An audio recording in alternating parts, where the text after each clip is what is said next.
Hey, welcome back to Connection Point Studies. I'm here with Brian. We're talking about this series called Subtle Influence. Yep. It's our hope that you allow the subtle influence of the Sermon on the Mount to change your life. Yep. That's really what our hope is.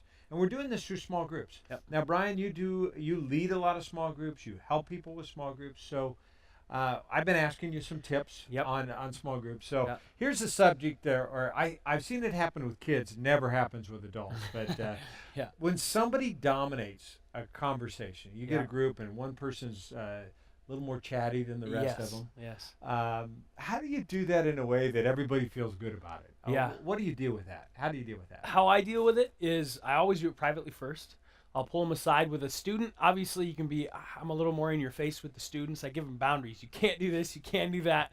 Obviously, when it comes to an adult, I pull them aside privately after and just say, hey, I need you to make sure that you only limit yourself to saying one thing every question, because I want to make sure other people can say something. And then I hardly ever do it publicly. I take that thing of, you got to correct privately and encourage publicly. Have you ever used an egg timer?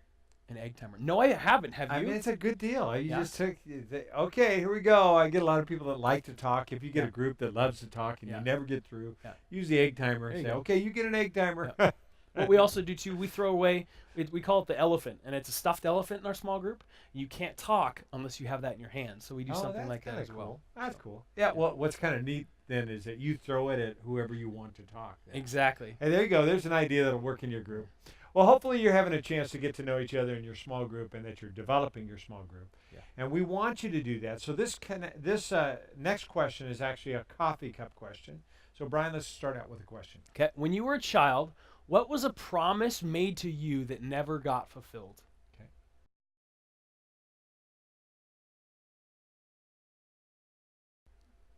All right, Brian, that's a tough question. I heard this story of a friend of mine who told me about how his dad promised to take him fishing.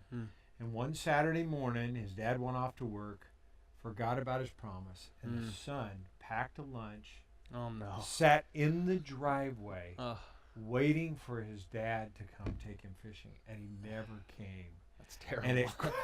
And it just to think about it, I it just did, yeah. crushed my heart to Yeah. hear the story. I remember Yeah. this guy telling me this story, and it's a sad story. I don't know what your stories were like. Yeah. Hopefully they weren't really sad, but Yeah.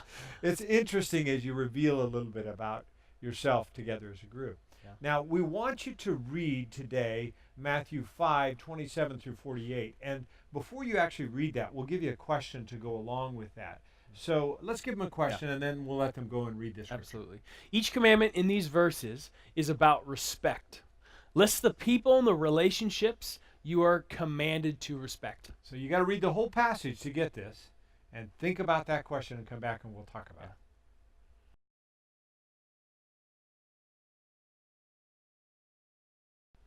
Awesome, we're back. We're answering the question, Pastor Dan, what are the things that and the people we're supposed to be respecting?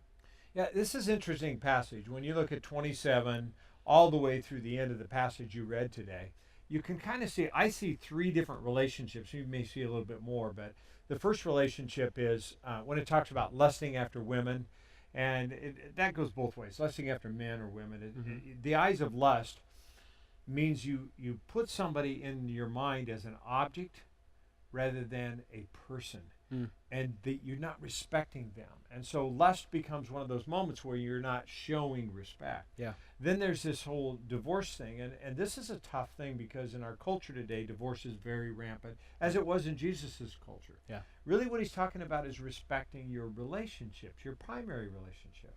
And then this vow thing. I look at this, and he talks about not making promises by heaven or all these different things. I look at this as more respecting yourself. If you're gonna make a promise, you need to follow through with it. And those three things I think are a part of that. Now, hopefully they've had a chance to share a little bit, and maybe you want to comment a bit more. But as we look further into the scripture, let's ask another question. Okay. Why don't people cut off their hands and pluck out their eyes today? Okay.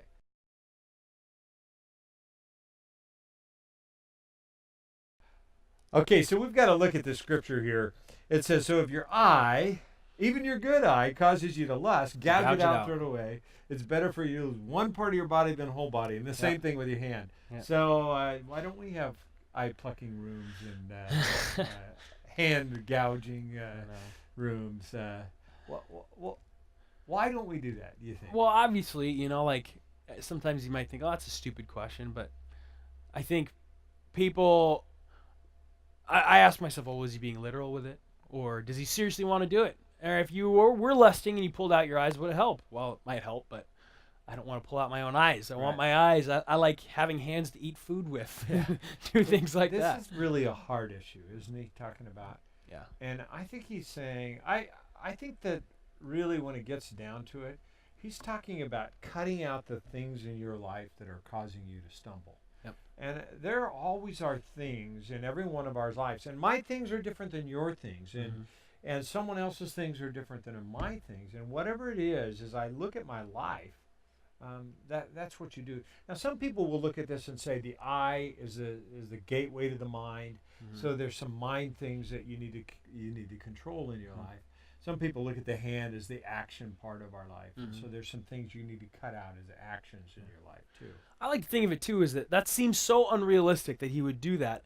Because it's unrealistic and it seems impossible for a man sometimes not to lust or you not to do this thing. I think that shows our need. And maybe Christ was saying that you can't do this by yourself. Yeah, you need to come to me first. Yeah. In fact, this whole Sermon on the Mount was almost shocking to people because it was so counter to the culture. Absolutely. Of the Their day. law of the day. Right. Yeah. Eye for an eye. Completely counter to their culture. Yep. And it was pretty amazing. So let's go to the next question. Why is it so hard to keep our vows these days? Why is it hard to keep it?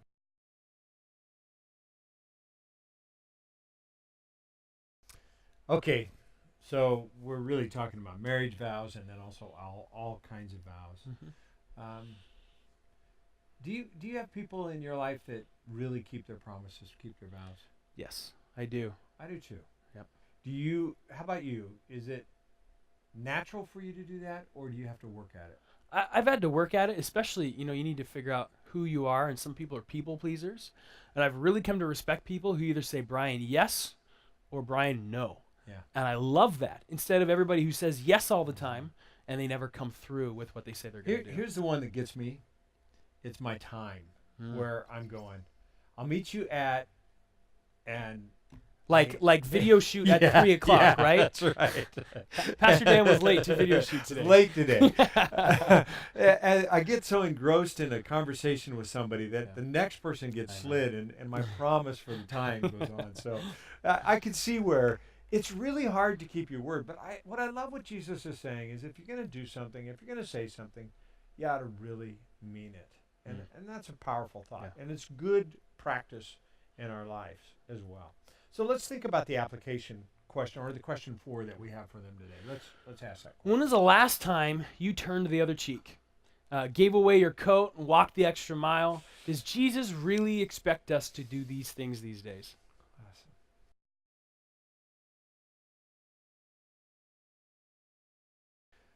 So Brian, this is one of the harder teaching places in the Bible. Yep. When somebody really gets under your skin. We talked about anger earlier. So you get this person that you're kind of angry with. You get this person who you really don't want to deal with in your life. Yeah. And Jesus is saying, why don't you just turn the other cheek? I know. I think that's what makes us different from every other religion in the world. It's love. It's that Jesus is saying something totally ridiculous. Not only are you not supposed to get them back, but you're supposed to love them, pray for your enemies, turn your other cheek. That's so counter to what we're experiencing. And in that day, it was walk the extra mile. They had these soldiers that would come, and they had to carry equipment, and they didn't want to carry the equipment, so they would just press whoever they were close to into service. I love what Jesus is saying. He's saying, hey, listen, if you're a Christian, not only do it with the right attitude, go the second mile so that every soldier in the Roman army knows that there's a difference between Christians. Absolutely. This is what separates Christians from the rest of the world, isn't it? It's what the world sees that says, I don't understand why they just are different. This is sharing your faith. If you are scared to share your faith sometimes, you live this out, and people are going to see there's something different about you. Sometimes I think people wonder why God allows for enemies in their life or problems in their life. And I come to these points where I think sometimes God allows these things in our life so that we can show how you can live differently than the rest of the world. Absolutely. Yep. Well, Brian, we have one final question, which is an application question. Everybody shares. Okay. So let's give them that question. What area of respect needs your attention this week? So you've looked at this whole passage and thought about the respect that we've talked about. And this is your chance to share, reveal a little bit about yourself. Be a little vulnerable. Encourage each other a little bit spiritually. Yeah. Pray for each other. We'll see you next week at Connection Point Studies.